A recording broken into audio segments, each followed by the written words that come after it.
Vamos a concluir hoy, amigo oyente, nuestro estudio de este capítulo 7 del libro de Daniel. Hemos dedicado bastante tiempo a esto, pero sucede que este es un capítulo bastante importante.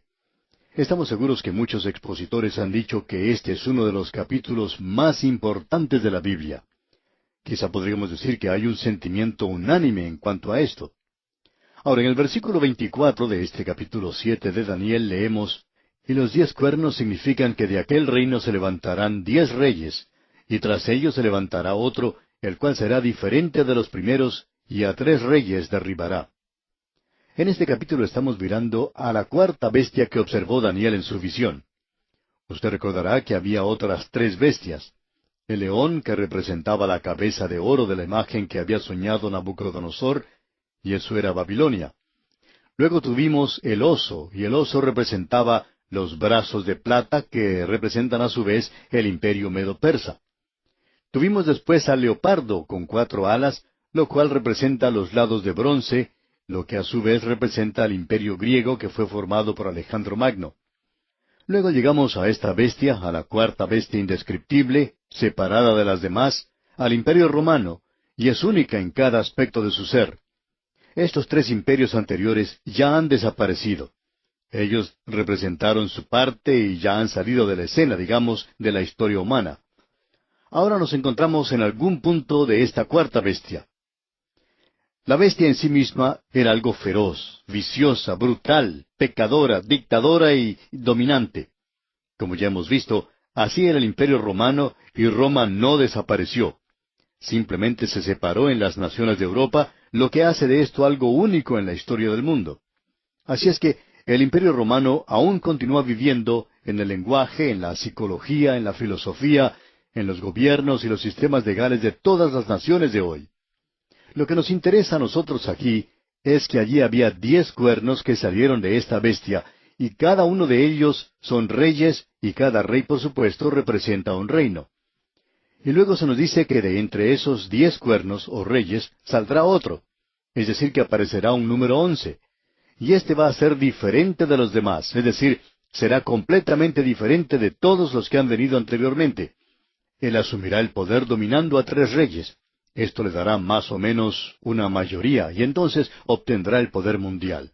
En realidad, llegará a ser un dictador de todo el mundo. Y hablando honradamente, ese es el cuadro que se nos presenta también allá en el capítulo 13 de Apocalipsis, donde en el versículo 7 leemos: «Y se le permitió hacer guerra contra los santos y vencerlos.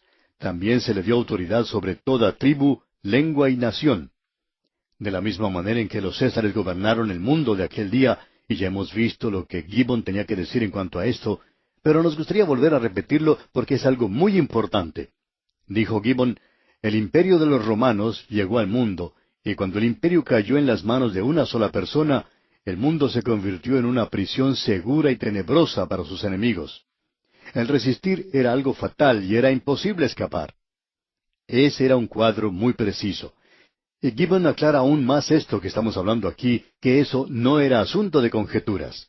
Él dice: «Los 4 imperios se detallan claramente, y los ejércitos invencibles de los romanos describen con tanta claridad las profecías de Daniel como se ve en las historias de Justino».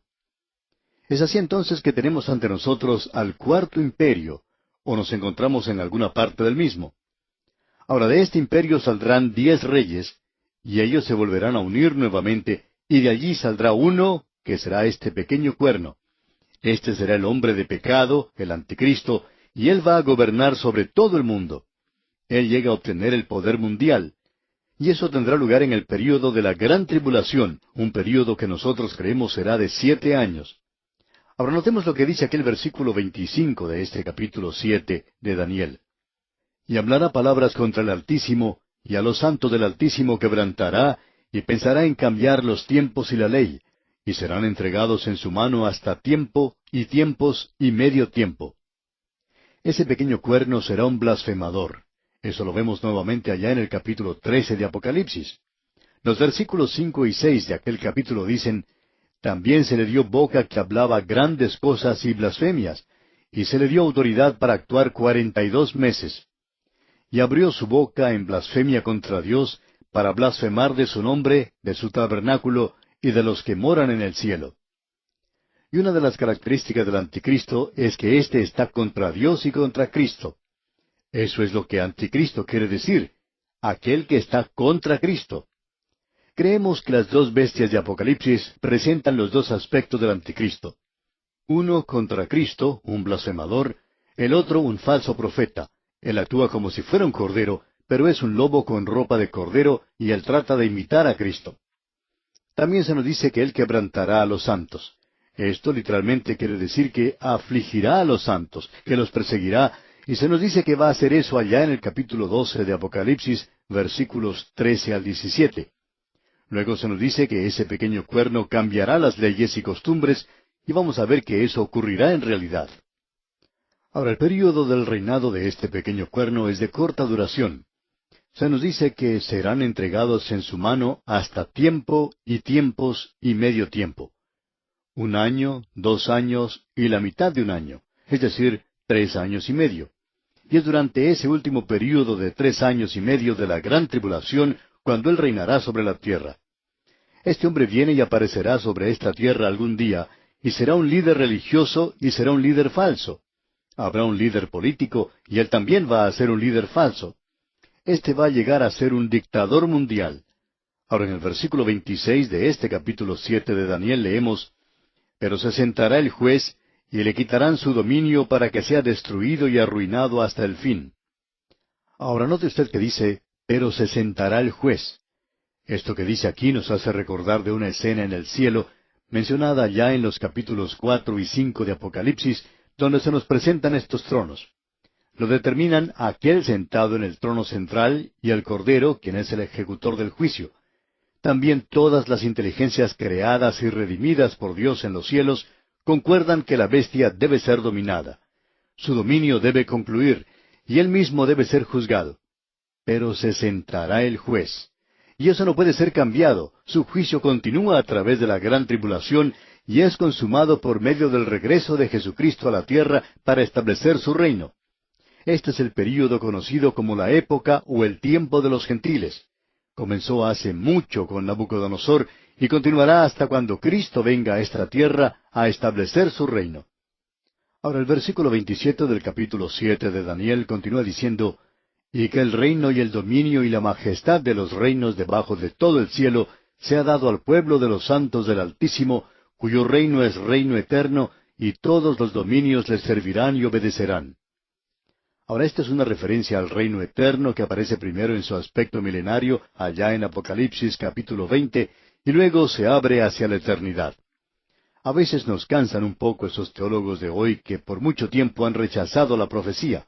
Simplemente no la estudiaban, y han comenzado a hacerlo ahora y les gusta encontrar fallas con la interpretación premilenaria de esto y dicen, bueno, como se puede ver, el milenio no es correcto, sino que se trata más bien de un reino eterno. Bueno, el milenio es simplemente un período de prueba, tal cual lo es el período en el cual nos encontramos en el presente. Será un período de prueba, pero se dirige y entra en el reino eterno. Cuando ellos hablan así, es tratar de encontrar faltas de una manera minuciosa, cuando en realidad no existe ninguna. Ahora, Ireneo, uno de los padres de la Iglesia, dijo, escuche usted, «Pero cuando este anticristo haya devastado todas las cosas en este mundo, él reinará por 3 años y 6 meses, y se sentará en el templo de Jerusalén, y luego el Señor vendrá de los cielos en las nubes, en la gloria del Padre, arrojando a este hombre y a aquellos que le siguen al lago de fuego, pero trayendo para los justos el tiempo del reino, es decir, el descanso, ese 7º día santificado, y restaurando a Abraham la herencia prometida, en cuyo reino el Señor declaró que muchos vendrán del este y del oeste, y se sentarán junto con Abraham, Isaac y Jacob». Hasta aquí las palabras de Ireneo. Ahora hay quienes gustan decir que los padres de la iglesia primitiva no eran premilenarios. ¿Qué piensa usted, amigo oyente, de lo que este hombre Ireneo hablaba en aquella época? Una vez más debemos decir que es cansador escuchar a estos que tratan de disipar y disolver el milenio y el programa de dispensación de Dios para este mundo. Esta gente trata de citar a los padres de la iglesia primitiva, diciendo que dijeron esto o aquello, algo que en realidad no tiene ninguna referencia a lo que estamos hablando. Ahora aquí tenemos otra cita. Esta es del historiador Philip Scaff, quien dijo, Uno de los puntos más sobresalientes de la escatología de la edad ante Nicea es el prominente milenarismo, es decir, la creencia de un reino visible de Cristo en gloria sobre la tierra junto a los santos resucitados por 1000 años antes de la resurrección general del juicio. Esto, por cierto, no era una doctrina que la Iglesia había incorporado en algún credo o forma de devoción, sino una corriente de opinión de algunos maestros destacados. Amigo oyente, usted está en buena compañía hoy si usted cree que vamos a tener un milenio aquí sobre la tierra. Ahora, el versículo 28 y final de este capítulo 7 de Daniel dice, Aquí fue el fin de sus palabras.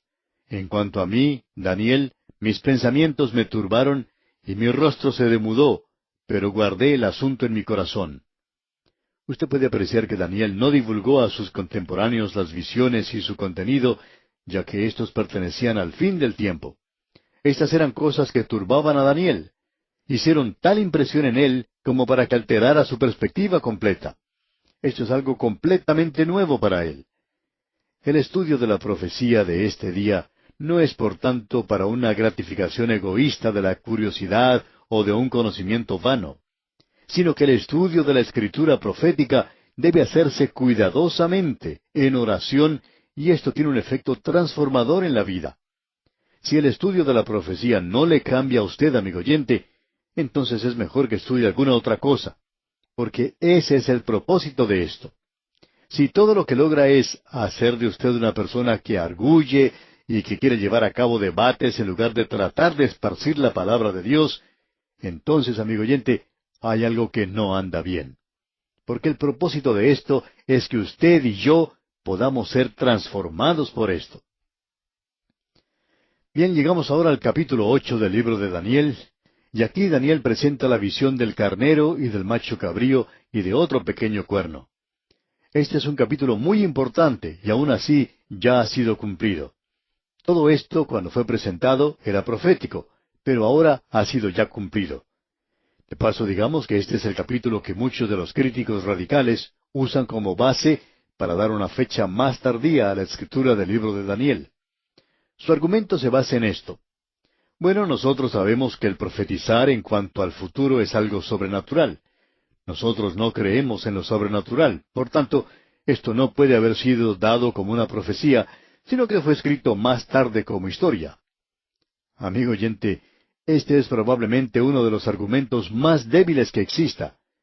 No es nuestro propósito en este estudio el entrar en asuntos contradictorios, pero queremos decir esto, que uno no puede mantener eso de una fecha posterior a la escritura de Daniel. El libro de Daniel fue escrito por Daniel. Siempre nos hace pensar esto en lo que Mark Twain dijo en cuanto a Shakespeare. Hay personas que debaten si fue Shakespeare el que escribió Shakespeare. Hay personas que opinan que fue alguna otra persona. Bueno, Mark Twain contestó esto y dijo, Shakespeare no escribió Shakespeare, fue escrito por otro hombre que se llamaba igual. Bueno, amigo oyente, usted puede decir lo mismo en cuanto al libro de Daniel para contestarle a los críticos y decirles, Daniel, en el año 600 antes de Cristo, no escribió Daniel, sino que fue escrito por otro hombre llamado igual y en la misma época. Bien, con esto entramos ahora al capítulo 8. En los primeros 14 versículos tenemos la visión del carnero y del macho cabrío.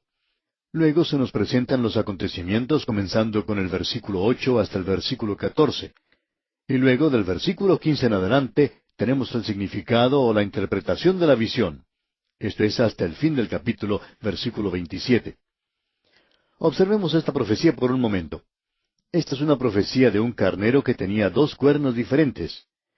Y el macho cabrío, con un cuerno, coloca, por así decirlo, un microscopio en el conflicto que ha existido entre el segundo y el tercer imperio mundial en la lucha entre el Oriente y el Occidente. Eso era importante para el Oriente, el Occidente, Asia y Europa. Es el imperio de los medos y los persas y luego el imperio griego.